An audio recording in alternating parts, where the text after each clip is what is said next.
Welcome to the space where the truth gets spoken. Trap snares popping, hands up, energy open. Where the chains get broken and the culture stays golden. We move with grit, say grit. We rise with grace, say grits. We push for progress. Progress. No justice, no sleep. Snare snapping, keep that bounce alive. Unapologetic, black, unfiltered, unshaken. We the future in motion, history in the making. Let's go! Every step, every voice, every beat that we speak. We the rhythm of the people rising week after week. From the block to the ballot, the mic to the streets. We bring fire to the system till the mission's complete. Turn it up, let it hit, let it rise in your chest. This is power, this is purpose, yo, we won't rest. So lean in, tune up, let your spirit digest. This is grit, grace, and progress. Yeah, feel that, hold that, let it settle in your soul. Grace, power in the place. Grace and progress, say it. Grace, power in the place. Grace and progress, say it. Grace and progress, grace and progress. What's going on, everybody? We got one mother in the house. Everybody have a good Mother's Day weekend? Happy Mother's Day. Happy Mother's Day. Look at her. Why you like speechless? Yay! Mother work is hard. Your mic muted, Bree. That's crazy. Yeah, your mic was muted. Thank God, huh? I had a great Mother's Day. My husband cooked a huge dinner. We have a butcher shop like in the plaza next to our home. Okay. And am I here, police? Sorry. Oh, I hear that. Go ahead. And they have like some of the best, like everything. They have like sandwich meats. They have like these huge steaks, and so he bought like a tomahawk steak, and he like grilled it, and then he like made a bunch of like, it was just like a huge. It was so good. It was a huge spread, so it was nice.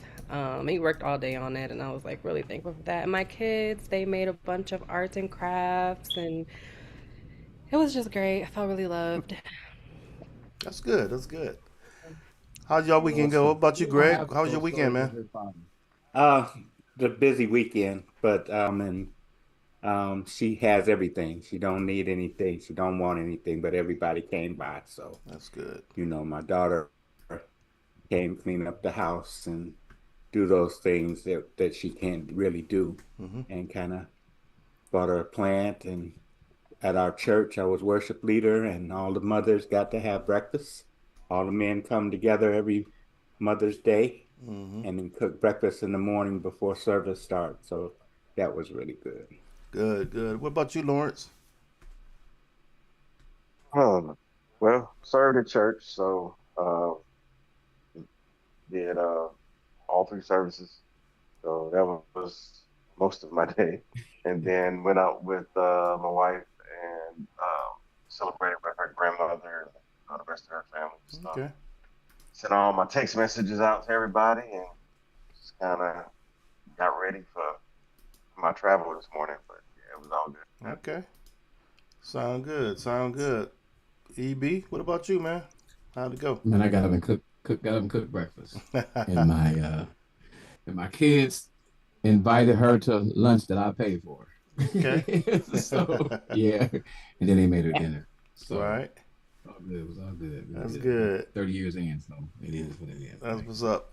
30 Mother Days, only so much you can do. Right? Oh, I hear you, man. Yeah, we got up to serve church. For those that don't know, my community, we're starting to build. Our church is building a campus in my community, which is pretty cool. So I'm on that launch team, and we had our Mother's Day service yesterday. It was pretty cool. We had it at an elementary school, and me and Lawrence go to the same church. He served at a different campus, and so we had a lot of people from different places helping us out. So really good. Then from there, came home, got a little nap in, and then we went on ahead and got some dinner.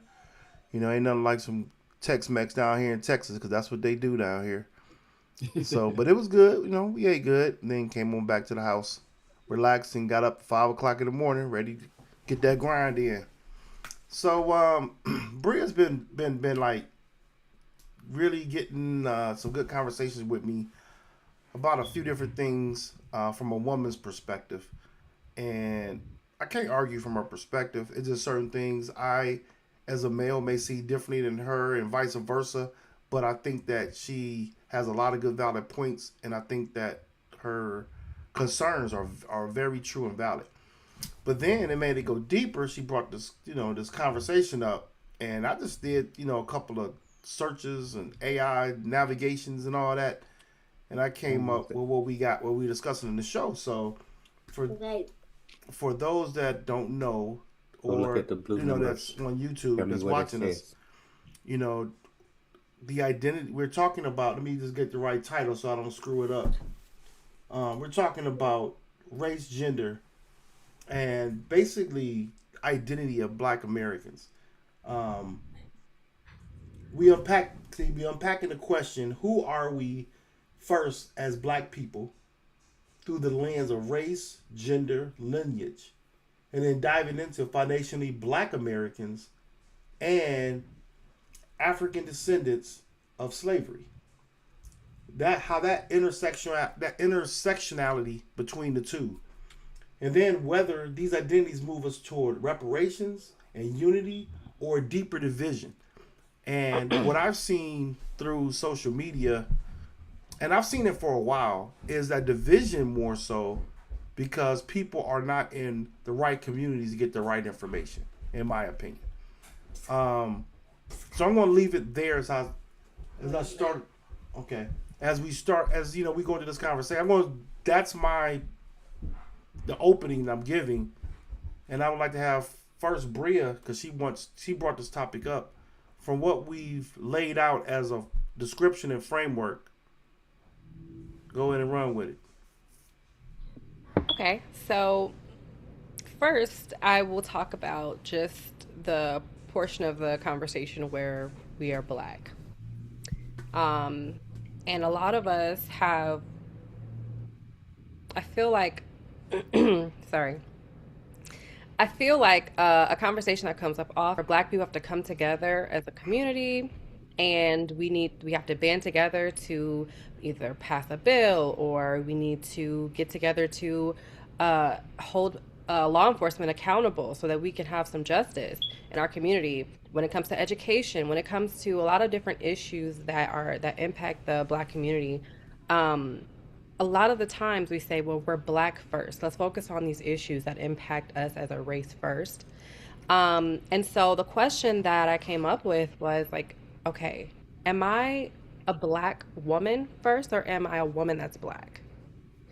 Which one comes first? Me being a woman or me being Black? And then I also wondered, do Black men feel that way? Do Black men feel like, are they Black first and then a man?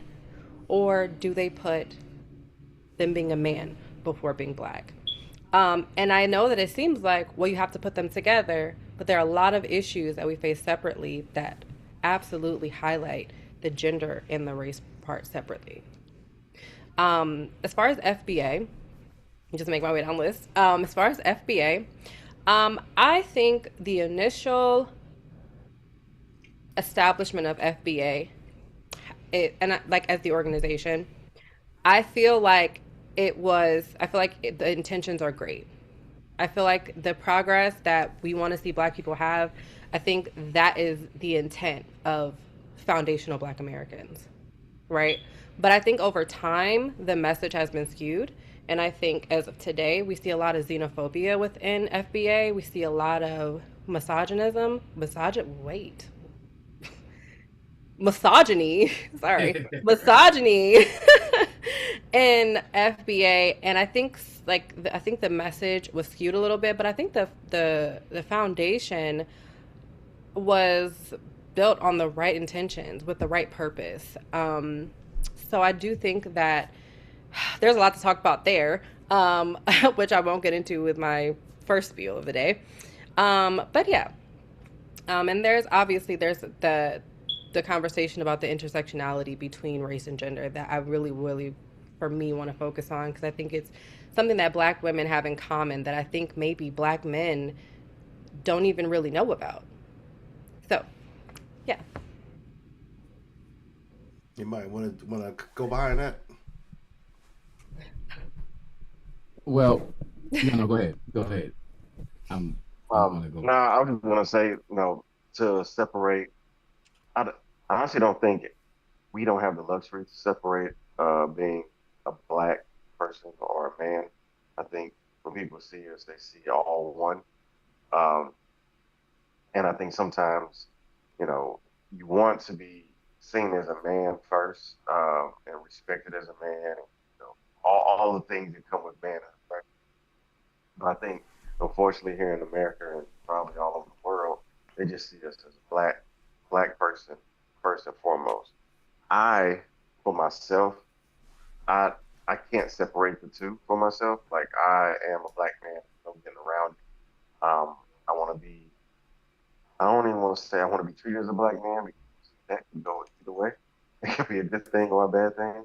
Um, and I think just that battle of going back and forth between the two, a lot of people struggle with, especially some of our brothers on the other side of the aisle politically. They don't want to be seen as black at all. They just want to be seen as man, and that's it, So that's my take on it, on that part of it. Makes sense. I feel that. Um, Man, there's a lot to unpack, but I'm trying to stay focused on just a part of it. I think, generally speaking, I feel, when we black, you want to be accepted, right? You want to be accepted. You want to be treated based on the Human Rights Declaration, which has got us in this conundrum we're in right now, confused about what we're gonna call ourselves. But what if we all said all persons? That is a human rights declaration that everybody signed on to except the United States as of late. All persons, right? When we start thinking of ourselves as a person, then you start saying, okay, I'm a female person and I'm a male person and I just happen to be a black person. But I think that maybe, and maybe this is a criticism, we're caught up in the language that they want to use. I'm not going to get caught up in that. I'm 50 something years old and I recognize some things that are never going to change. We're never, ever, ever, ever, ever, ever going to be accepted as nothing but another, just the way it is, right? And part of that problem is the confusion that the other side has brought in, for lack of a better word, people that shouldn't be allowed in our culture. We should be ignoring their phone calls. We shouldn't even be communicating with these people. Oh man, my man, I'm froze up. And Yeah, you freezing up a little bit, EB. Go ahead, Greg. You wanna chime in? see what happened here. You're muted, Greg. Are you on mute, Greg? Yeah. Yeah, because I have my grandson running around here. Okay. I was waiting to EB. There are so many layers to this. Yeah. All right. So There you go. let's start with, are we black first? Okay. I'm only black as opposed to white. Now, there's no such thing as a white race. That's something that was made up in their minds Right. when they come across here. I believe in the melanin in my skin. This tattoo that I was birthed with tells my heritage from the continent of Africa. Now, it's those non-melanated people that decided to create boundaries and borders and sections and didn't want to recognize who we were as our relationship to one another. They came in thinking that because we did not have the technology that they had, that we were something less than. Now, they took children from the continent, brought them over here, and tried to keep them separate. What they did was create this one people, and that's who we call ourselves, Black Americans, because the N word was a real thing. They didn't want us to have our names, our language, our ways of knowing. So even the children had some grounding because of their relationship with their grandparents, whatever. But now they had to survive. From that start to this day, white people want us to think that we're supposed to be of one mind. We're supposed to have one person that leads us, that only one thing can be right when it comes to Black people. And that couldn't be further from the truth. We are multifaceted. We have many different skills and ways of knowing. And the gender was not a part of our historic culture, right? Women had their processes, the men had theirs, and responsibilities to the community for protection, for feeding, for taking care of the whole society. But it wasn't this thing that white people have cast upon us and tried to convince us that this is supposed to be who we are, the way they said it. So I don't believe the FBA. There's no foundationally Black Americans. We're all ancestors of the continent of Africa, and we've been spread out like seeds across the whole planet, but we belong to the planet. That's my grounding. Got you. I think that when we get into these conversations, there's a couple questions. It's how we frame the questions. Um, Not the question that was in our description, but as we start to dig deeper into this, one of the framing of the questions I see here is what does come first actually mean? Is it socially, politically, or personally? Are we talking about how society sees us or how we see ourselves? And when it comes to the identity, the identity isn't always hierarchical. It can also be simultaneous and situational. It depends on the circumstance sometimes. And so when I'm looking through this, I look at first how society assigns identity. Greg made a point. There was no race prior to the Atlantic slave trade. You were known by what country you came from. What was your nationality? When it comes over here, when it comes to what's going on in the United States during that transatlantic slave trade, you were almost forced to look at your identity. When I say look at your identity, it became a point of roles. We talked about that. Me and Bria talked about it before. Why does roles exist? Why do roles are established? Sometimes roles are established by culture. Sometimes they are established throughout history. But when it comes to how we are viewed from a society standpoint, in many contexts, race is a thing that the first thing people notice, especially in the United States, more than any other country. It happens here first. You can go somewhere else, and I would say Western countries view race first. And it happens a lot we see it right here in our own towns and our cities. You can walk into a restaurant, and you've had that look where you like you're an animal in the zoo, and everybody looking at you like, who's just walking in the building? But historically, the Black identity has been heavily politicized and radicalized before anything else. So you got to put all that into context when it comes down to how it's viewed here in America. Go ahead, Greg. At the beginning of the creation of narrative in Nubia, I listened to Dr. Carr talk about Africana Studies framework. And the first two questions of that framework is the topic a social structure topic or a governance structure? Right. And governance is about who we are to each other, right? I know that Bria is your daughter, You know, you and I have been friends. You know about my grandson. I met EB. Um, I haven't known Lawrence long, but our group is a governance group. It's not about who we are to other people, it's who we are to each other. Mm-hmm. I'm a father, a grandfather. But for the white society, they look at us through social structure eyes.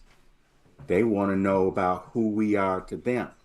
And they don't want to recognize that we have the same governance structure that they have because they have families, Mm-hmm. right? They want to fit us into a cubbyhole so that they can control us, but then we're not supposed to hold that mirror up to them.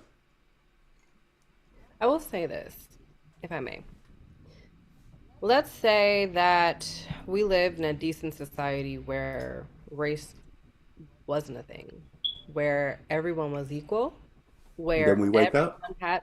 No, no, I'm just saying, let's picture this. Okay. Hypothetically, if we lived in a society where privileges were not granted by race and everyone truly was equal, right? Well, based on race, right? Then we'd still have the issue of patriarchy, in which women would still face the same risks and the same danger that they face right now, regardless of race. Only So in this when we country. talk, no, everywhere. What do you mean? If you took away race and you just had gender, in patriarchal societies, women would still face the same threat Yeah, because I they're women. disagree. no, here's the point. That's true. That's true. If I could jump Okay, in let me because also that's paint a picture. Just my last point. In matriarchal societies, the violence is way less. In mhm. societies where it's well, let's say matrilineal, not matriarchal, but matrilineal, where everything passes through the woman. Usually, there is actually the leadership is not just women. There's men in leadership, but it's not patriarchy, and the violence is much much less. In patriarchal societies, the violence is much higher because the violence is being committed by men, mostly. Right. I agree. Let me land. So, can you guys hear me? Now I Let me. land. Sorry, Evie. I'm You sorry. sound doubled, I EB. don't know why it sounded like that, but let me say it like this. Let me give you an example. There was a study done that we can't get a lot of female managers in corporations.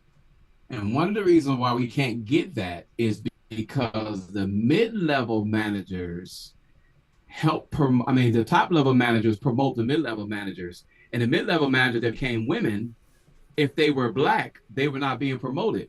Guess who was the number one denier of them getting promoted? Black men. The black men, when they had positions to promote black women, they promoted white men and white women. Period.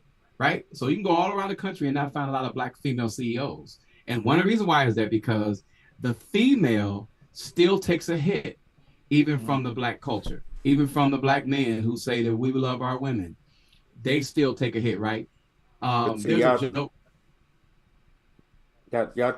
y'all take away There's the a joke. reality There's a that joke going the on. There's a joke, system. right? I can tell you right. Here's another one. Here's another one. Here's another one. Here's another one. I dare you find me 5 black popular female pastors in any church. That's just the way it is. And so, as a father of 4 daughters, I can tell you that it's been frustrating to watch men play like that doesn't exist. It does exist, and until we say to ourselves that they are not other, just like we're not other, they have to treat everybody the same. If we look at each other as a human race and stop all this other stuff, they got us having an argument about where we belong and argue. Well, there's black Republicans that don't want anything to do with what we're talking about on this conversation today. So I think that Debris has a great point. Greg, I heard your point, but I think we got to just stop ignoring the fact that some of the arguments we have were created by the dominant culture, which is not us. But a racial system doesn't care who pushes the buttons. They give us the quote unquote in corporations the privilege of being up there to promote, but they still set the guidelines and rules for promotion because my mom and dad's generation was taught to go around racism, not confront racism. And when you put yourself in a position to go around racism, you allow those systems to flourish. And that's why we're in the position we are now, arguing back and forth among each other, because for some reason, everybody thinks that we should be of like minds. But our experience and our perspective is totally different because each of us was created separately for a specific purpose. But we can't keep blaming them So because we Greg, are in control of things. I'm not making the blame. I'm talking about the system that I live in. I'm watching America burn itself down because they are so addicted to the illusion of power and control that they will let everybody become acceptable losses just so I could keep making money, but they've destroyed the economy. Ain't nobody got no money. Got a question. Now what you gonna make? On your point, Greg, with that, about how the society we live in, can we place blame on ourselves for the situation currently in 2026?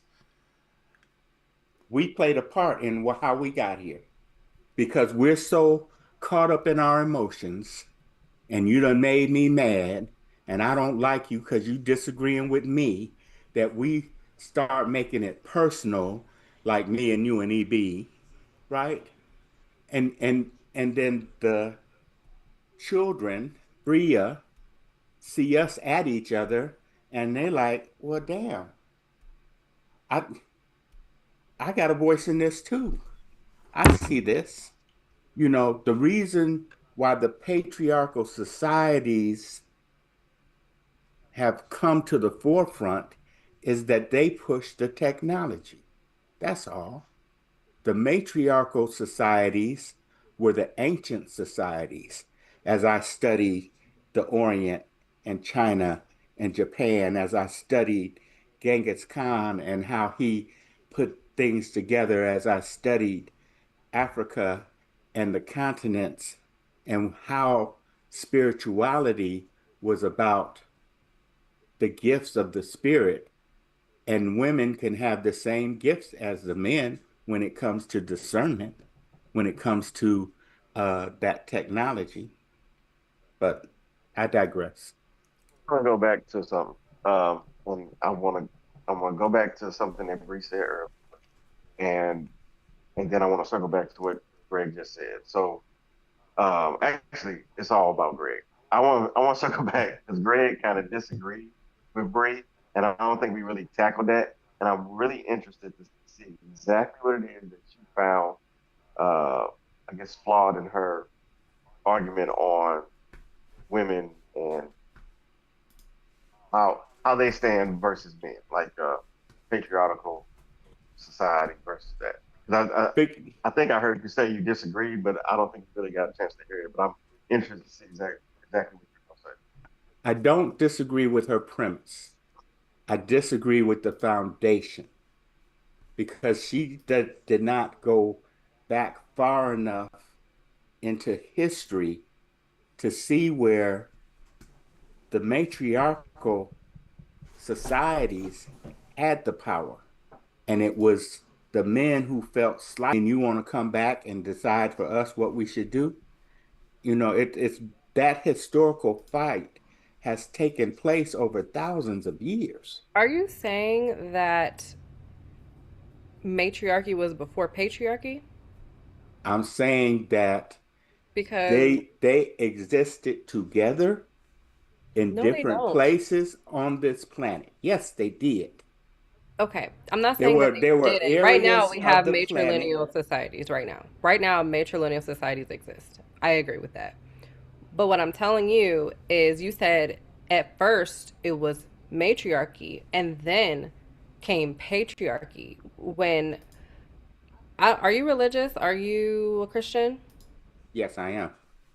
Where Very in the much so. Bible, in the beginning, was matriarchy before patriarchy? The Bible doesn't It start literally does. Christianity. The Bible It does doesn't not. start with Christianity, no, but I'm No. saying, I So that point did by you point, the contradictions in the Bible stand out for themselves.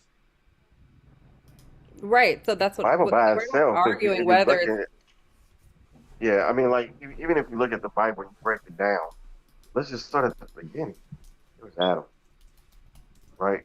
Now we all know women birth life, so it could have went the other way, but it didn't. So it started with Adam, right?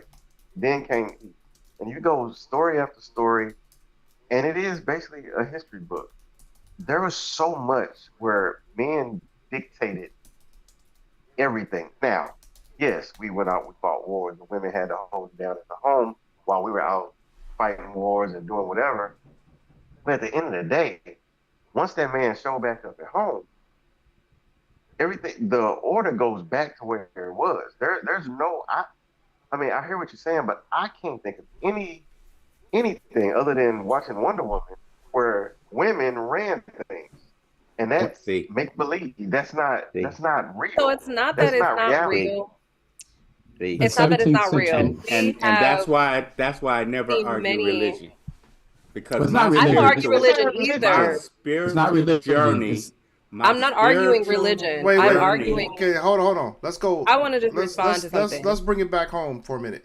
So I was going to lead into that conversation because I was going to bring a point into this first part about what's first, and Lawrence made a point about when you're going out into the field, whether it was war, hunting, whatever it was, the women did manage. They managed everything. They managed everything within that community because all the men were gone. When those men came back, there was that, I guess you would say, that role switch at that moment. I'm not sure how you want to frame it. That part I agree with. But when it comes to what we see in today's society, is what I think Bria was referring to more so than from a biblical standpoint, weren't you? So when I brought the Bible up, that is historical text. People Yeah. who are not religious at all read the Bible. Right. I asked if he was religious because I know that Christians know of the Bible, have read Genesis, some of it, at least the Adam and Eve part.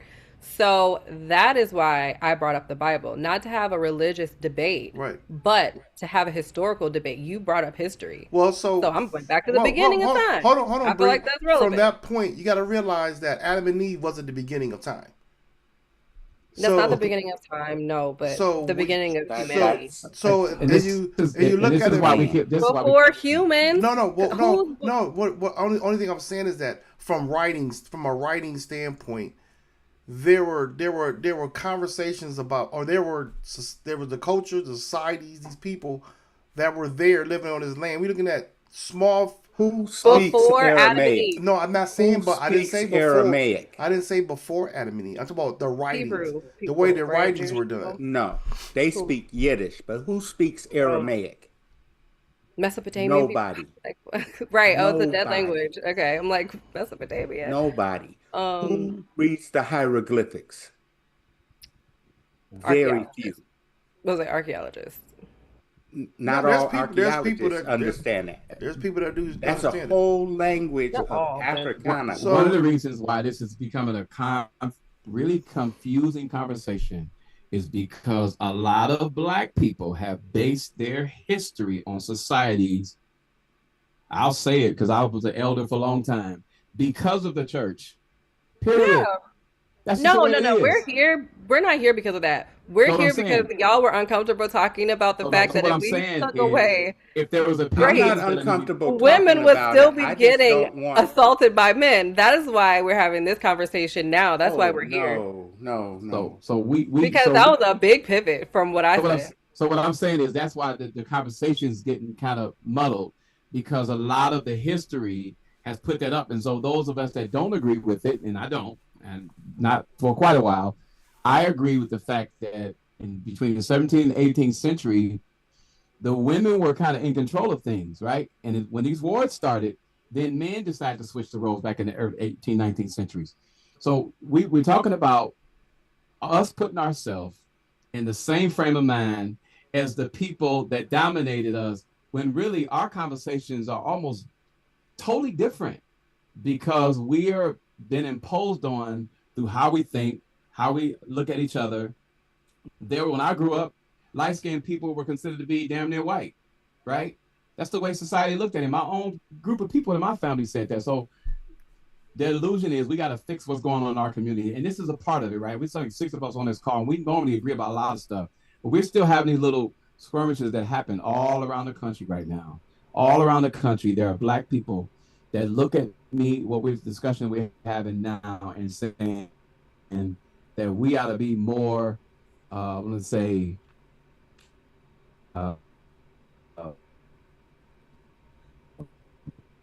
to relate. Freeze it again.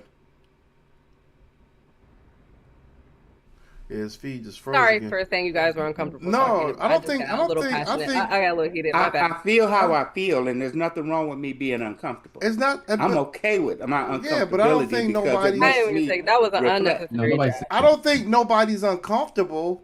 I don't think anybody's uncomfortable with the conversation. I know, I shouldn't have said it. No, but I don't think that's the case, because I know everyone on this call. I don't think anybody's uncomfortable with the conversation.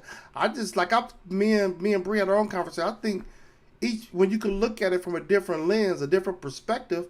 And when I said earlier, I said it very clearly earlier. Where was it at? I had it written down about it was some things are situational, some things are political, some things are structural. It depends on how you're placing the conversation. Because I can give you tons of examples of every one of your comments, and it's going to apply very valid.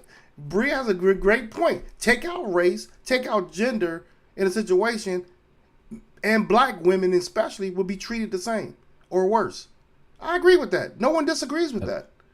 I don't think anybody disagrees with it. That's a fact. It's a fact. So, but when I look at the question I was going to ask was about putting first, because I had to put this in my frame of mind with a lot of things as of late. Do I put my relationship with God first, above Black than male? Because that's what I was doing for a long time. I was putting Black first. And I get caught up and have to reel myself back and say, you know what? God got this. Because right now, when you look at politics, when you see all the stuff that's happening, and it's aimed at the Black community, we said this from the beginning of this Trump administration, that we saw him going after immigrants. But what did we say in the backdrop? They're coming for us. It's going to come for us next. They didn't break up. They didn't break up Hispanic communities with mapping. They broke up the Black communities with mapping because of that power. Because of the same conversation we're having about identity first and all these things, we did not have the sense, I ain't gonna say the sense, we have not had the unity as we've seen in other nationality, other ethnic groups. Regardless if they're having the same conversation, there's a moment where there's a unified moment where regardless of what they think, okay, we need to do what's best for us. But now I had to step back and say, okay, God, what do you have best for us? God, what do you have best for us? And I really believe what we're seeing right now, not only in the Black community, in the country, and from a global perspective, God saw it happening, and he's going to watch it implode and see if it gets rebuilt, which I hope it does. Go ahead. That's an issue for me, guys. Sorry. What's that? That's an issue. What's that? Because that is, to me, why are we the only ones that result back to some high spirituality deity when they beating the hell out of us? Why are we the only ones doing that? I'm not saying. We're the only ones. What do you mean? Sit back. I'm gonna try to gotta clarify that.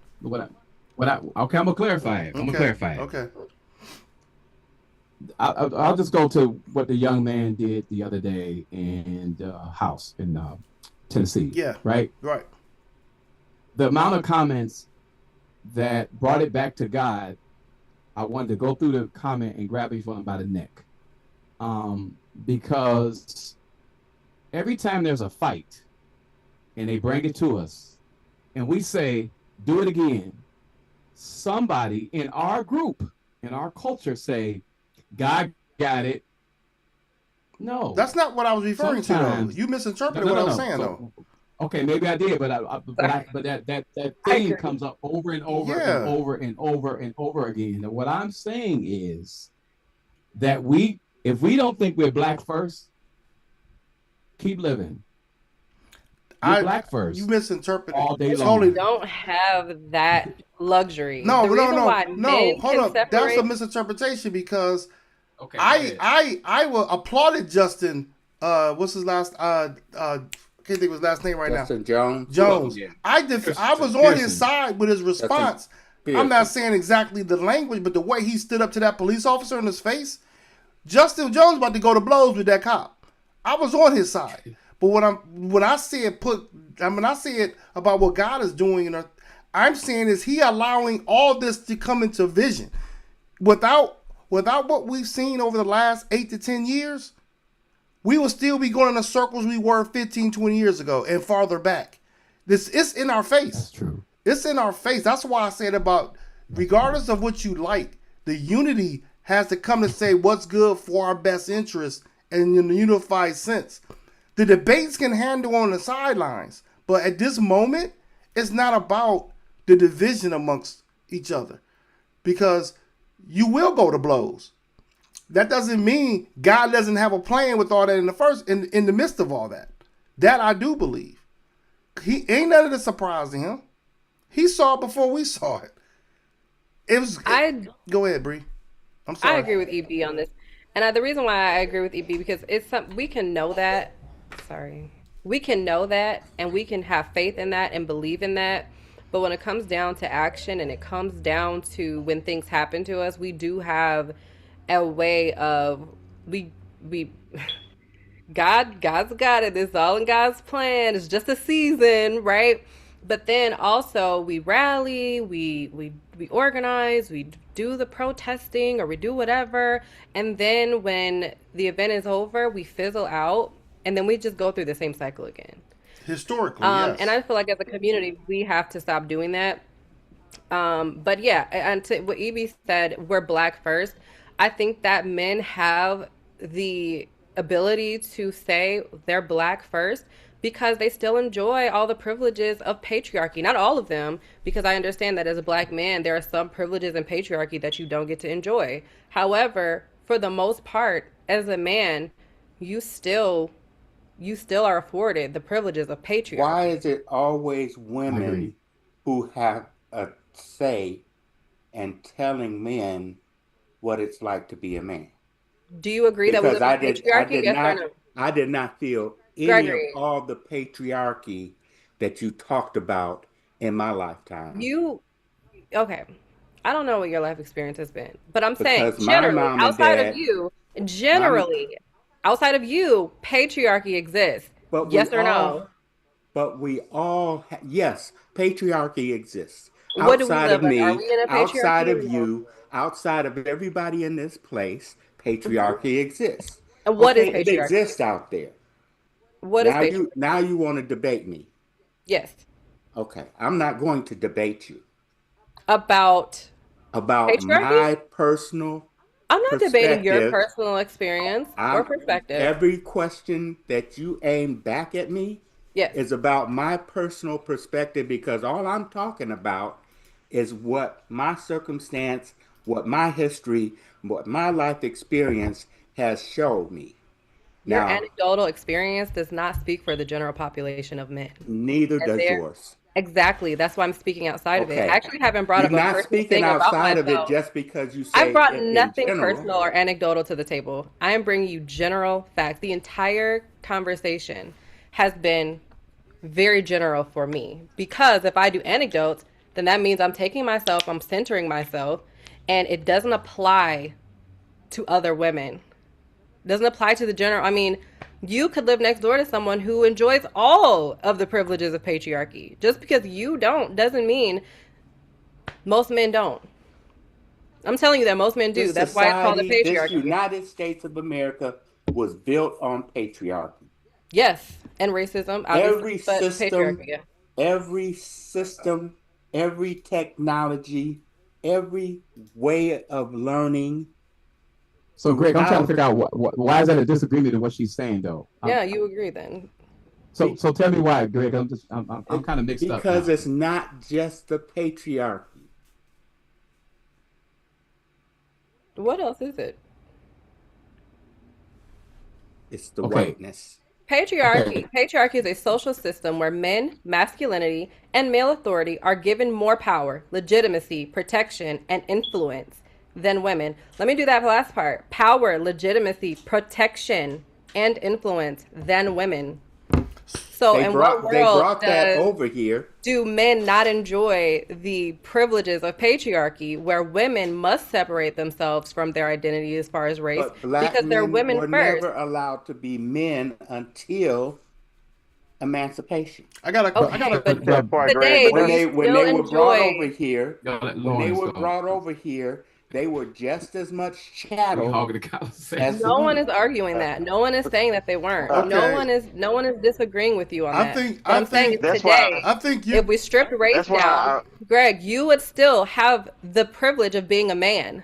I'm telling you that. In the white community, white women are still raped by white men. In the Asian community, Asian women are still raped by Asian men. In the black community, black women are still raped by black men. It doesn't save us. Our blackness doesn't grant us the protection of our own people in any race. But That's specifically, true.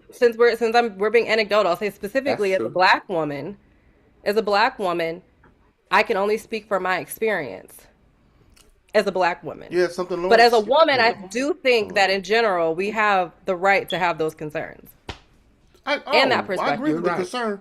You are But go right. ahead on, You Lawrence. are What right. did you have? I want you to hear me say that. oh no, that was the main reason why I went back to it because I was just I was interested in exactly like what was the hang up for Greg in that because I understood what Greg was saying.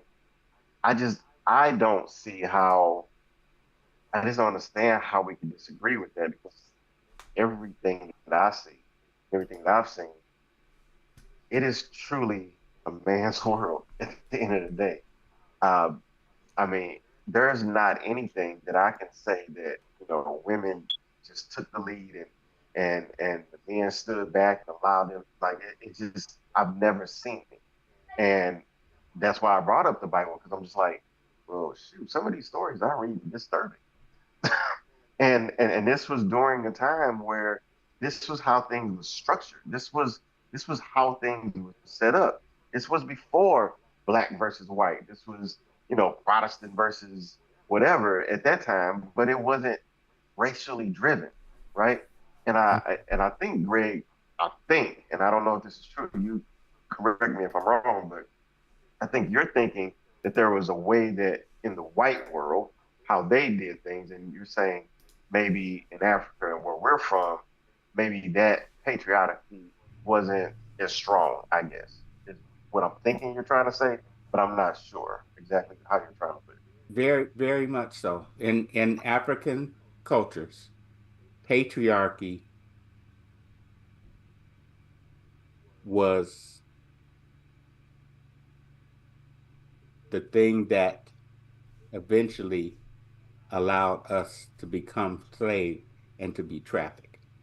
That was perfect, Greg, because that's what I was going to go. Because there are still societies in Africa right now where the man's breasts are used to pacify the babies, right? And the women going off fishing, all the other stuff, and the man's got the baby up in their bosom.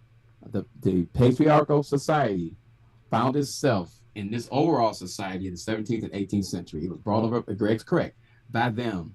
But I think to the stronger, keep pushing that point, the women don't have the privilege, and I did a podcast about this 3 years ago. We are the new, I'm gonna say, white men are not as threatened by us as we even talk about sometimes. They're more threatened by that black woman because you know what? She'll fight him. She don't owe him anything.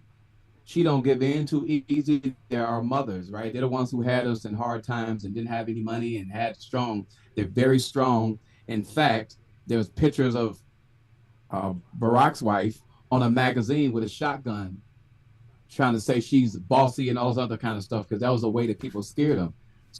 So the white men are more afraid of the black woman in power than, to me, than they are the black men, because let's face it, we're looking at the ones that are.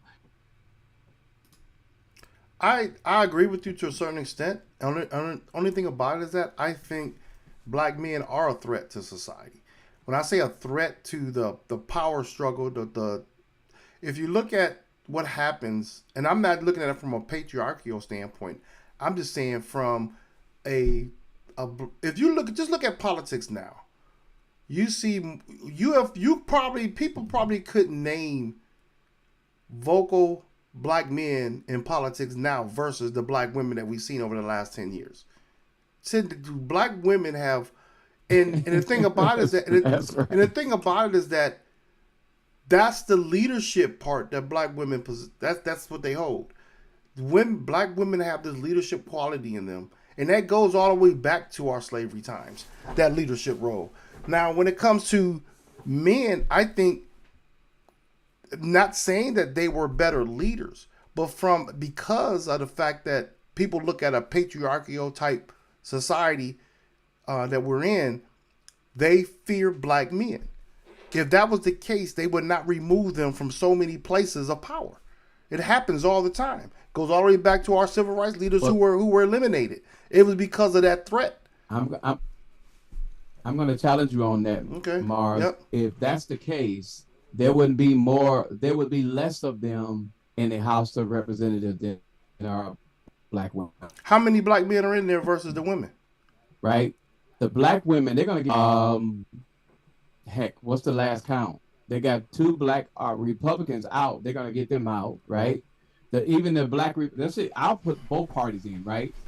The black women, how many black female Republicans are there in the Congress? What I'm saying is, there's comments not from white people about Jasmine Crockett. I cannot believe how many sisters are throwing up shade on the most vocal person that is speaking to. It is embarrassing. It's almost like we should turn off their comments. They shouldn't even be commenting on the sister that has a misogyny. better degree than most of them talking. Right. And when I posted and said, how many of you guys have the same degree? What I'm saying is, if we don't get rid of that, I agree. if we don't start fighting against that together, we're gonna have a society that's gonna be full of weak-kneed men who want to get position. One day we'll have a conversation about what's going on in Cleveland as a perfect example.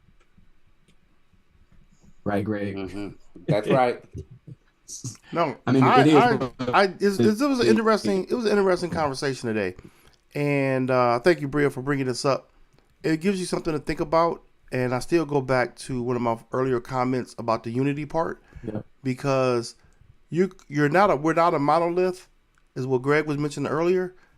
You have different thoughts, a different way you want to pattern your life. You have different experiences, but unity within that controversy, that division that we're talking about, there's still a space where, like they say, a clock can be right twice a day.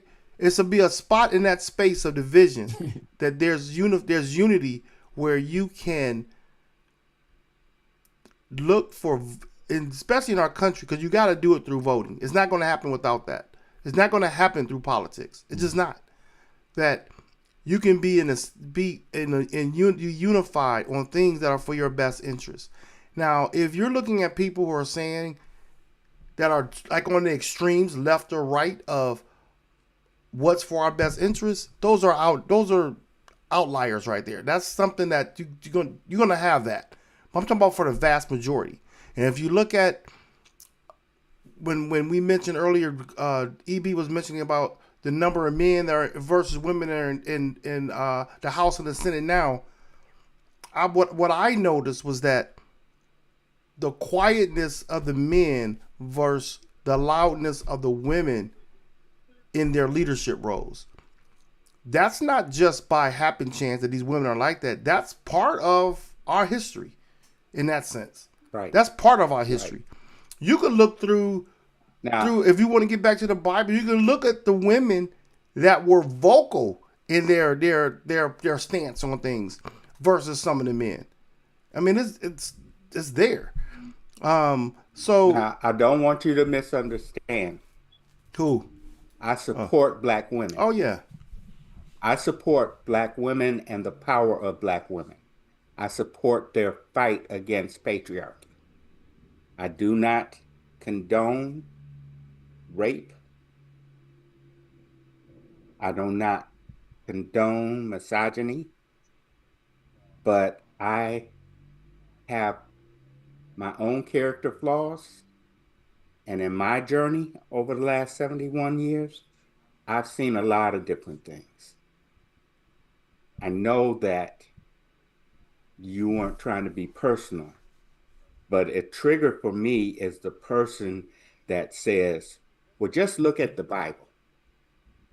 There's knowledge and history before a Bible was written. And I still have to learn from those experiences also when it comes to good language.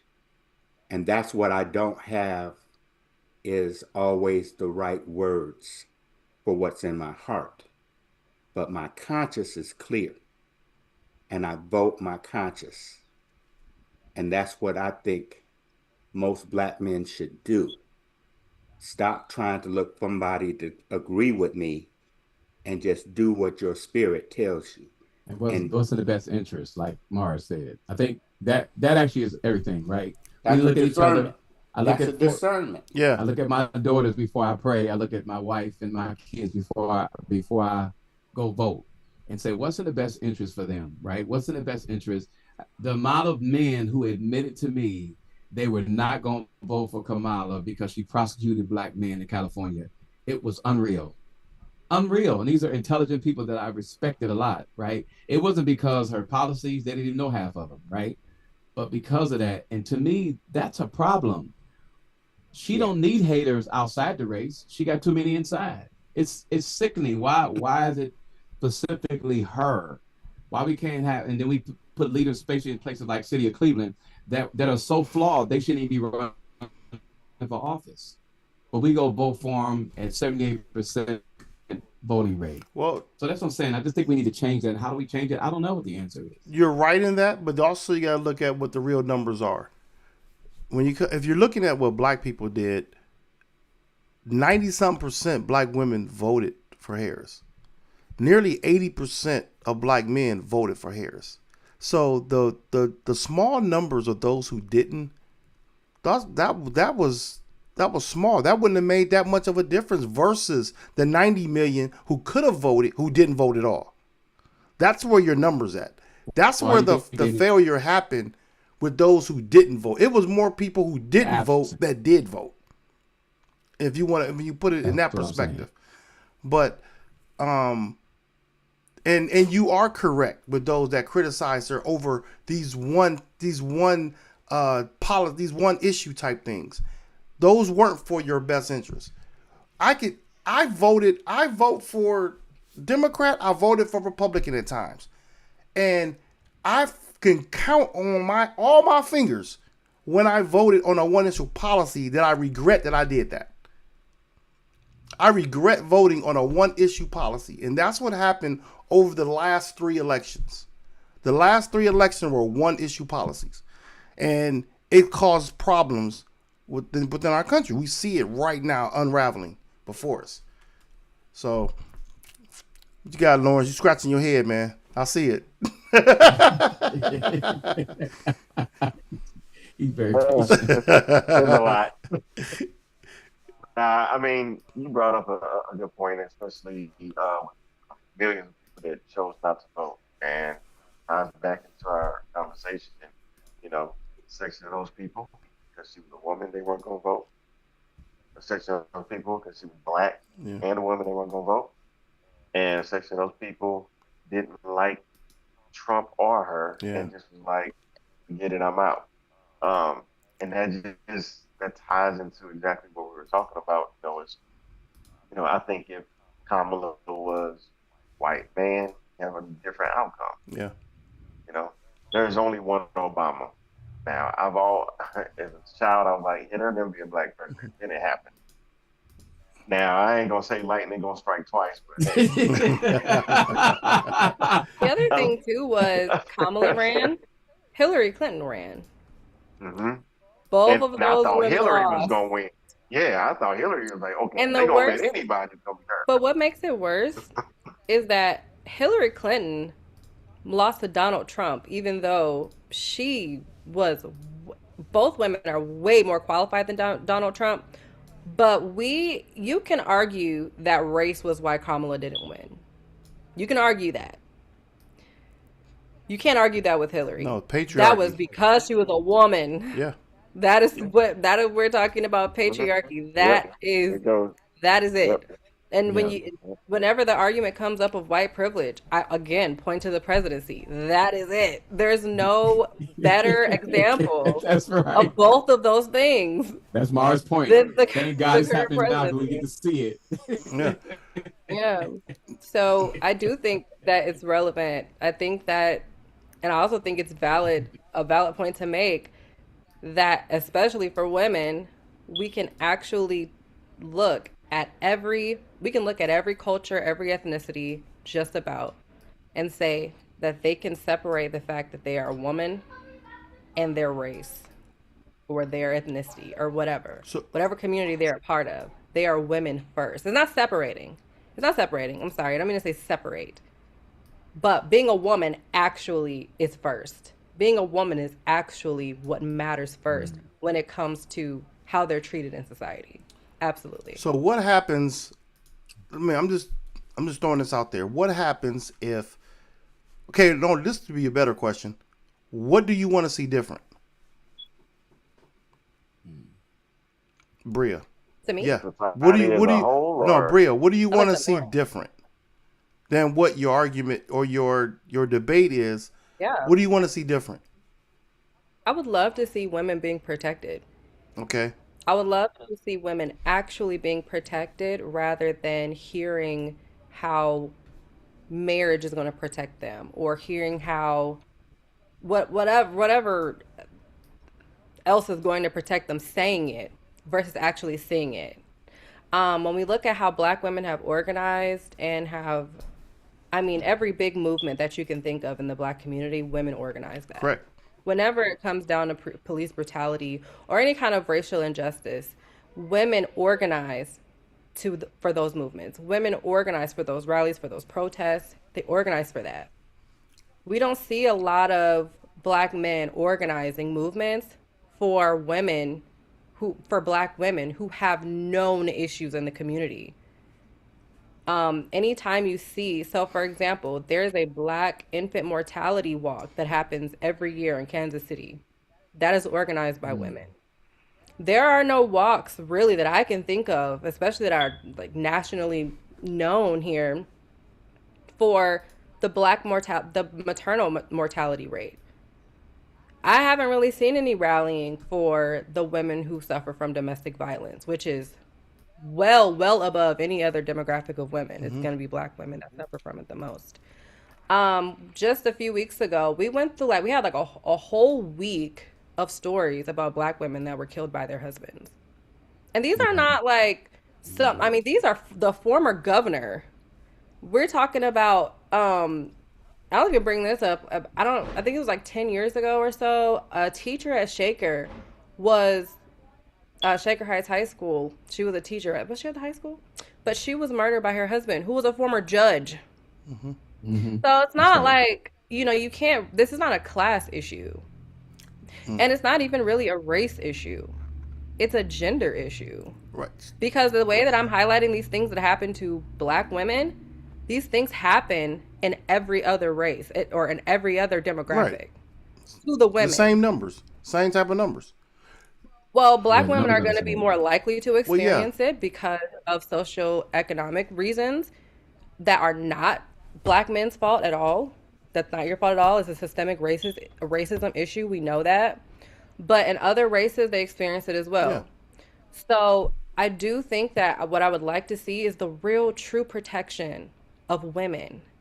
Okay, when assault happens to a woman and she takes that man to court, or she gets a restraining order on that man, it shouldn't take a death. It shouldn't take a violent attack for her to be heard and for her concerns to be taken seriously. But that is what we see time and time again. She reports it to the police. They can't do anything because they can't confirm and they don't have proof, even after doing a rape kit. We see the restraining order comes out, but the man doesn't care about the restraining order. Then she dies, or she's violently assaulted, or somebody she loves violently assaulted. I mean, this is not new. This is a cycle that we've seen many, many times across all demographics. It's not just black. That's why I say, are we women first and then our race or whatever? Oh, Because it seems like that. no, I agree with you.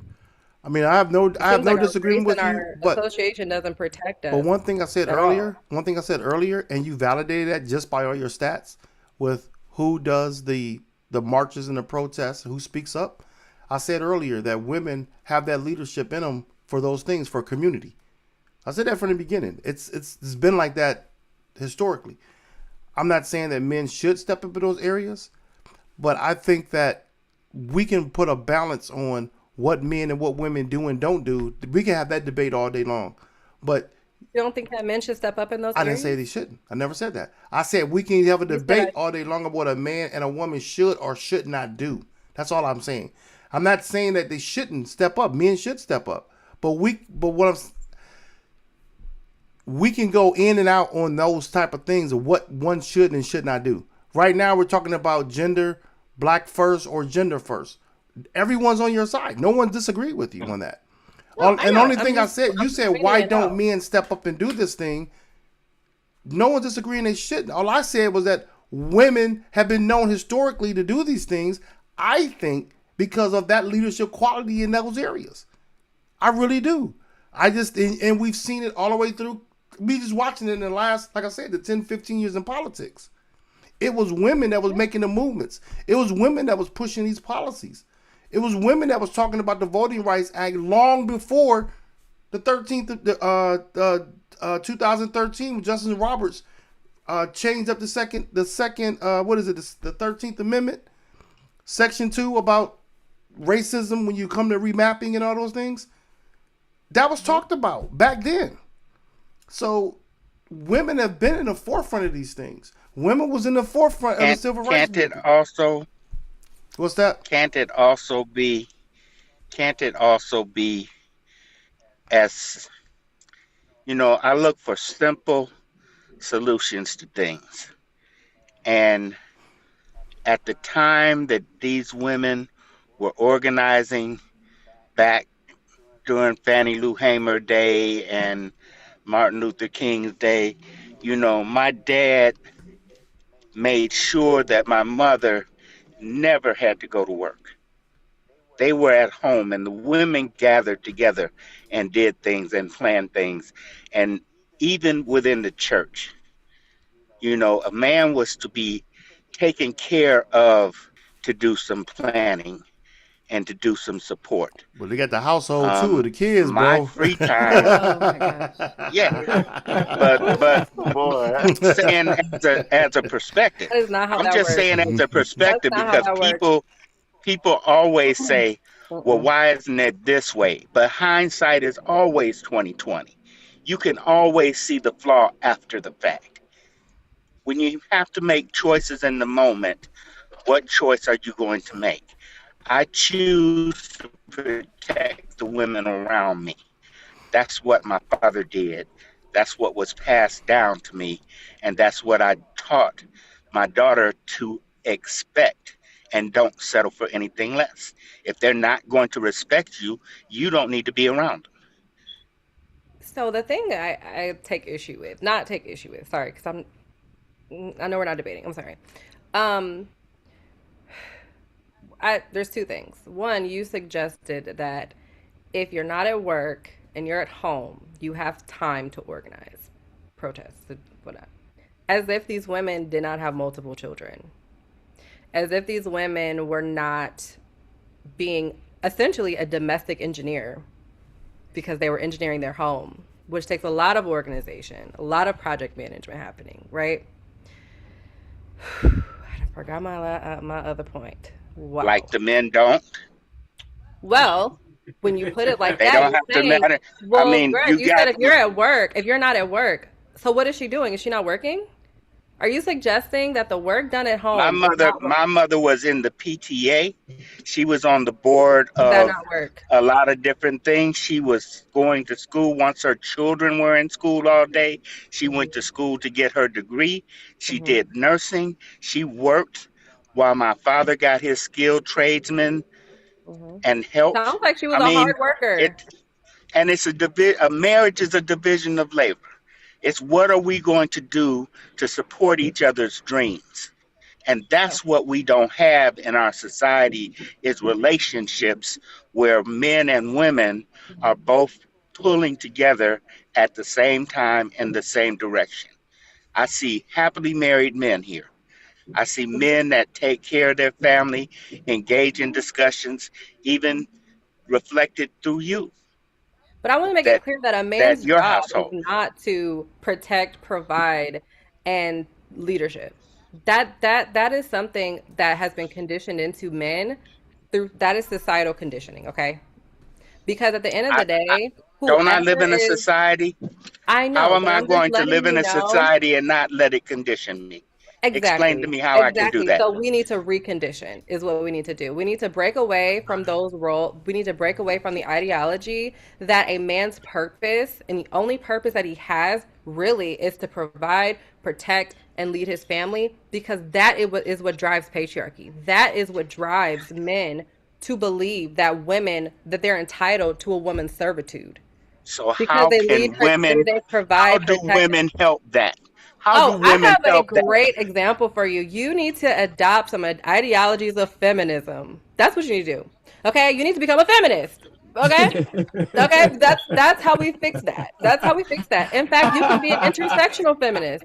I am an intersectional feminist. I believe in. I'm a part of traditional feminism as well as womanism. These are issues that impact Black women that are unaddressed in feminism.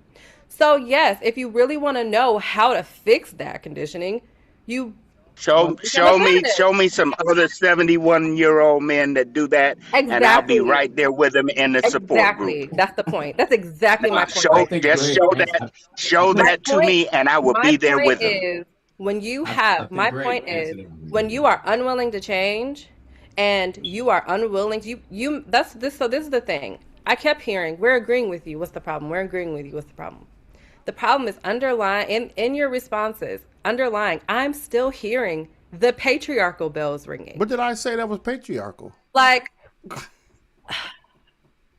I'll just stick with Greg for a moment because it's a lot to unpack. But for Greg specifically, when you hint at the leadership provision and I'm gonna stick with that because without those things, a man feels worthless. Without those things, a man feels powerless. Without those things, a See, man you feels keep angry. He's you keep upset that That's he can't talking like accomplish generalization. those you know things. what it feels like to be a man. Well, You we do see it not know what all it the feels like time. to be a I man. don't know. Do You you don't. disagree? Does anybody up here disagree that without those things, it impacts a man's self-esteem and their feeling of worth on I this think it planet? depends Yes on. or no? I think it's still It situational. it I is. think it's still situational Yeah, because the reason why I say that, it is definitely I that. think I look at it this way. Come on, Like y'all. for instance, my wife is the breadwinner in our household. She's been that breadwinner our whole marriage, right? But then it's things that I do from, like you were saying, use the word leadership. There are some things within a leadership standpoint that she expects out of me, not because she was conditioned to. It's some things of my. He absolutely was conditioned You gonna let me to. finish? You gonna let me finish? You gonna let Sorry. me finish? There are some things that where she looks at me and say, "You do this better than me," not because she was led to do that. There's some things that she does better than me, but when it comes to leadership, she says it. These things I want you to lead in.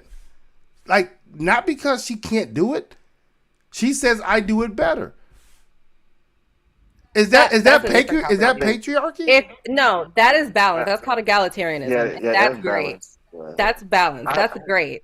What I'm talking You about use is women leadership, that are and conditioned but you to said be it though, so I just wanted to put it out mhm. there.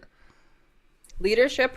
The reason why I singled out leadership, provision, and protection is because literally those are the three things growing up that we hear for men, and that's true. That's true.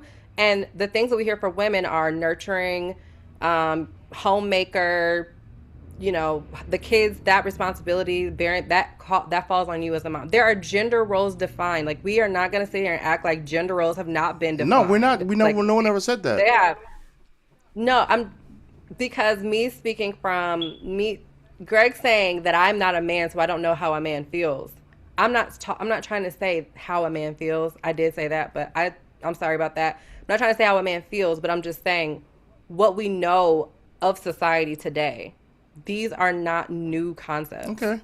So They're very well And known and now you defined. mentioned earlier about and women feeling protected.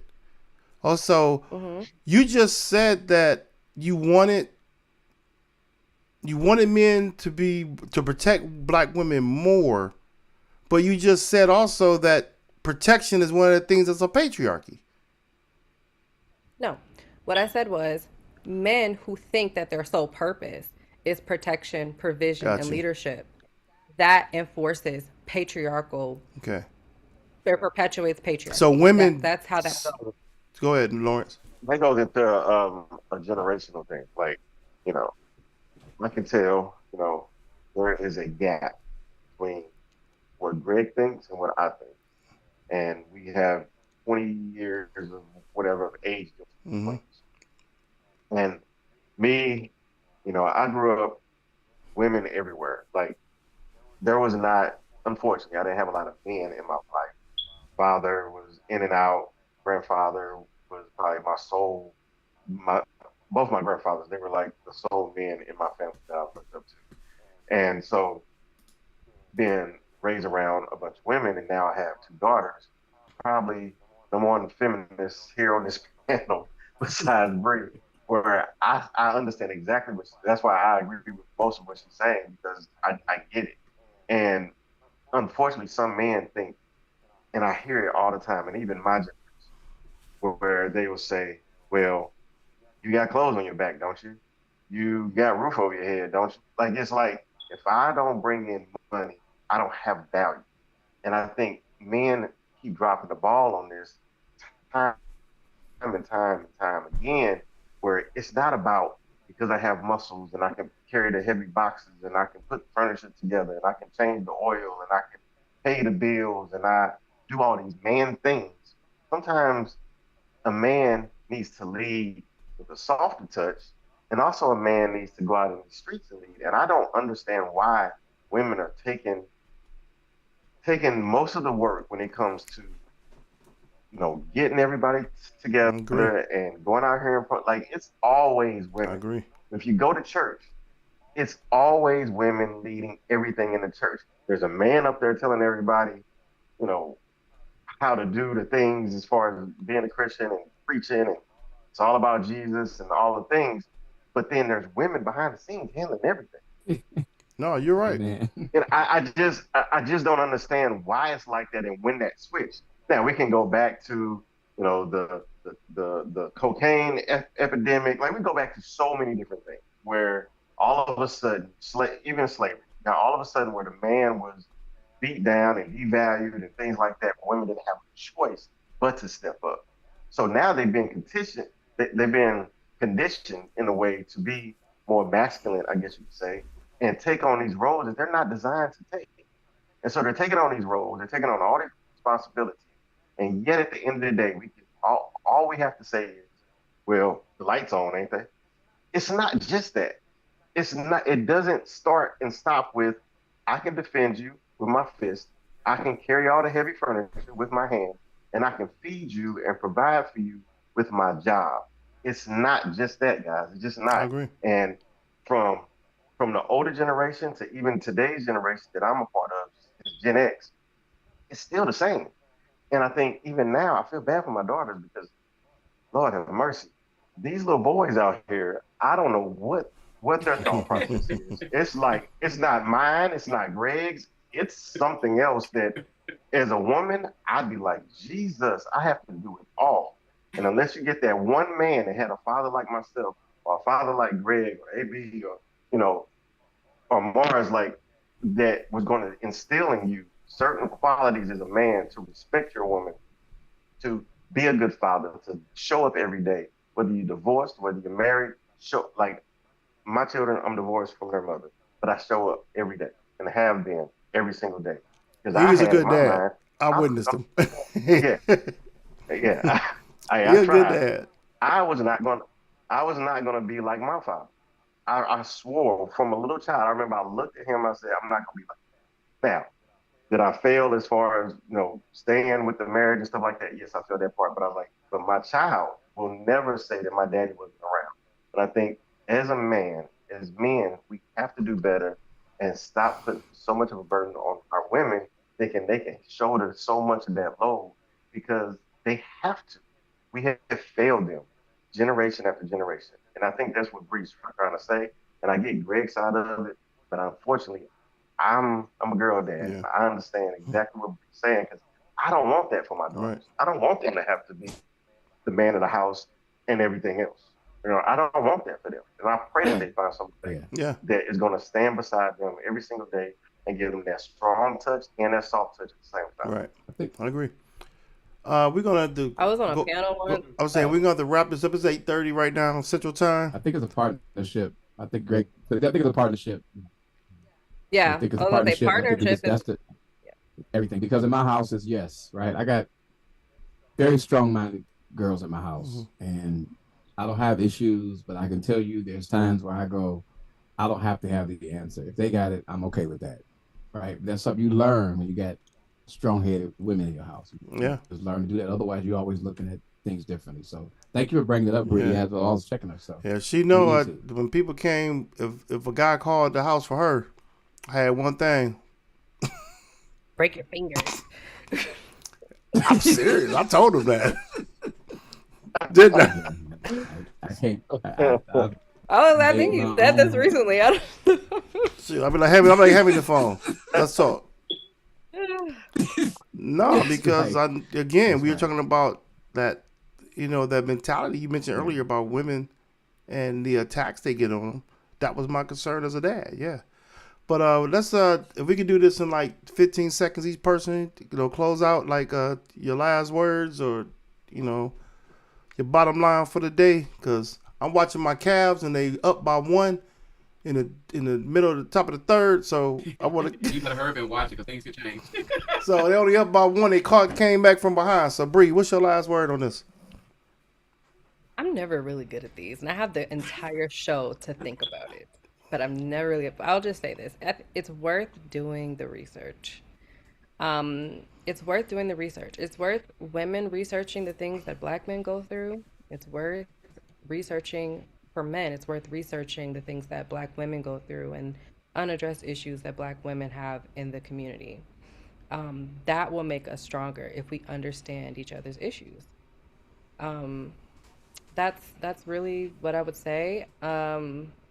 It's definitely worth unpacking and combing through with what a tooth comb, because you'll find out some things that might shock you, that might disgust you, and that may make you think, there are some changes. There are some things that maybe I can do even to help push us forward.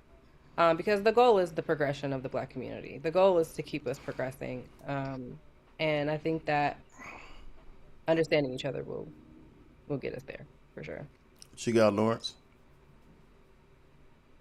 I just, in general, I wish we all did better, both men and women. You know, what Greg was saying, like, sometimes, you know, we think we understand what each side is going through, what they have to deal with, and it's not necessarily true. I know where I'm going. It's probably for the next show, but I don't know. We only hear one of this. I don't know. Hear two of this nightmare that's going right now. And there's a lot of work that has to be done to try and fix everything that has been broken. Um, I don't know what our role is going to be in that, but I think men are going to have to step up because we can't. I think as a black culture, as a group, we have stepped back and said, all right, it's y'all's turn. We have fought for years. Y'all try to fix this. But I think when it's time for us to get back in the game, I think some of the men need to step up and be much stronger men to lead, to help push things along. Gotcha. What you got, EB? Let's have our discussions amongst us. I think we're including a lot of their talking points, and I think it's very dangerous. I think that we can't look at the world like they look at it. We can't. Our situations are different. You said it good. Things are situational. We don't have all the same views, right? There's some people here that don't believe everything that each other believes, but I think we have to frame our discussions to include just us. And I would love to do, I'll say that Project 2030, where it's just Black people spending time on Black people's issues for a year. We're trying to solve their problems. Guess what? They need to solve their problems with us, with our help. But we need to solve our own problems because nobody's going to do them but us. And if it means that we need to sit down with the women more and talk and learn from them and find out what their views are, then that's what we need to do. I agree with that as well. And I go back to an earlier statement also I said about Black men, when they are in a position of power, that they are a threat. And I think that when we do take that step up and be that voice to protect our women, not from a patriarchal standpoint, but as that balanced standpoint, I think things are going to change, and it's going to get worse in a sense of racial division in our country before it gets better, because of the fact that those men start stepping up.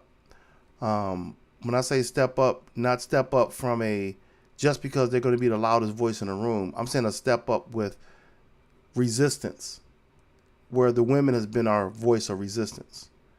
And men need to start doing that more and not wait until it's reactionary, but be proactive in how they do it. That means organization, planning, and then, like EB said, having those conversations. It starts in the home. It starts then in your community. Then it takes out to your city. You take it to your county. Then you take it to your state. Then it can become something national. But it has to be done from a in-house perspective first, so that balance can be pushed out. And it could, like, I don't have young kids anymore, but when those with young kids got to see that example there, so it can be pushed out. And that's just my last word on it. I think that balance has to come from when those men step up. Just realize that it's not going to be if we're unified, it's going to take a lot to change a lot of the things, because there's going to be so much division amongst it. We see it happening every day now. All you got to do is, like EB said, listen to what they're saying, and it divides us. We're allowing other voices to divide us, and instead of staying on what we know is right. So with that, I'm ready to go get me something to eat, y'all. I'm starving. Get your calves, but things change. Oh, man. Well, they up 62-56, 9:40 left in the third. But with that, I'm going to go take us on out.